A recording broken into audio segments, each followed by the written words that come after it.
Hey Trent, thanks for joining me. Let Happy to everyone know be, who you are. of course, Trent Turner, branch manager, Family First Funding here in Atlanta, NMLS 2078583. We're a national mortgage lender, do all things mortgages throughout the country. Awesome. So today I wanted to talk about people that are, ready to hop into this real estate market and wanted to give them some tips on negotiating their first purchase or their next purchase from a financial aspect. So what type of tips or cues could you give buyers entering the market on how they can strategize from a financial aspect with their lender? Well, first, you want to pick a great realtor. They're going to be your main point in negotiating. Someone like Kim, who's done really good negotiations in the past and the present. Thank So you.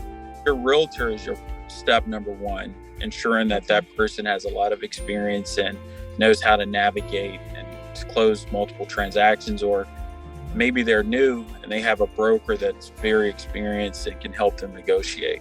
And then in addition to that, you want to choose a realtor who has a very lender relationships. So the realtor and the lender can be on one page.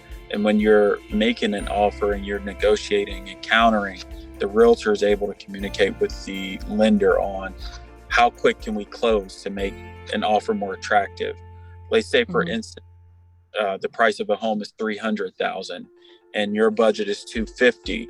In this market, maybe it's totally plausible you may be able to do a 20-day closing, and that may be very attractive for a seller. Okay, I'm not getting what I want out of this, but I can close quicker, and your realtor will know and have experience with that lender to understand if they can do that, or even shorter, even 15 days, totally possible. In addition to that, you want to ask your lender what's going to be included in my closing costs. Am I being charged any points, or can I have the seller pay for my closing costs, which is totally possible.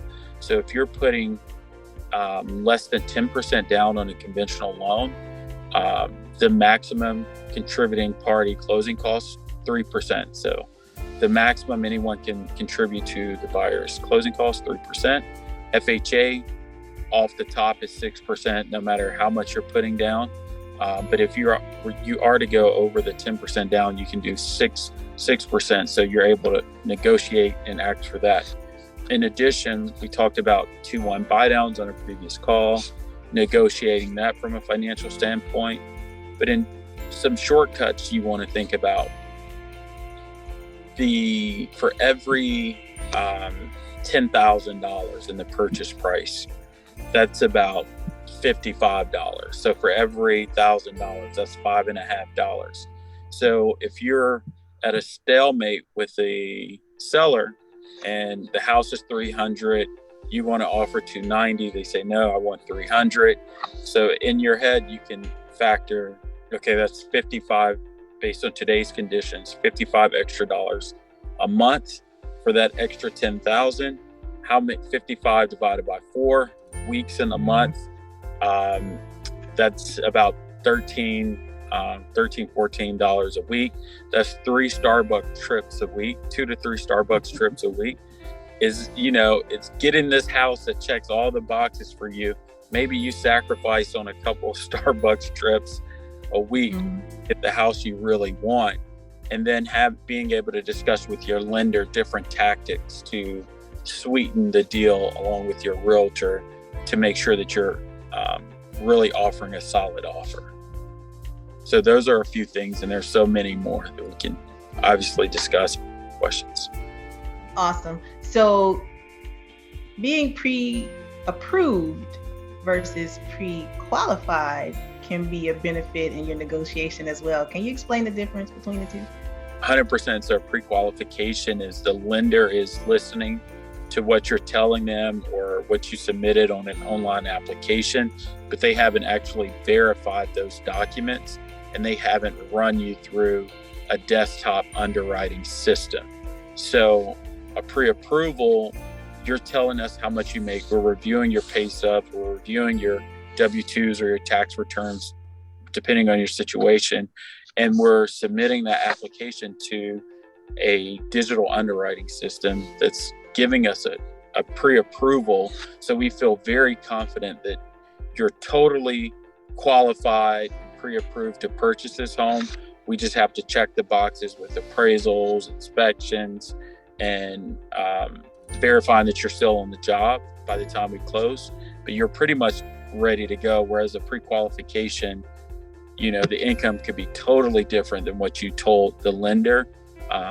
Typically, the best lenders, and there are a lot of good ones out there besides myself, even though I think highly of myself, we tend to stick to pre-approvals because it protects the buyer more than anything. So if you go under contract and you just have a pre-qualification and you put up earnest money that has a short due diligence period, you could potentially lose that because you don't actually qualify to purchase that home.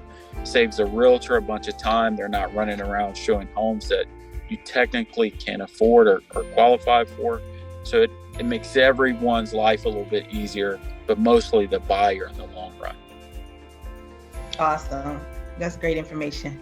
All right, my last question on this topic of strategizing to get the deal done in financing.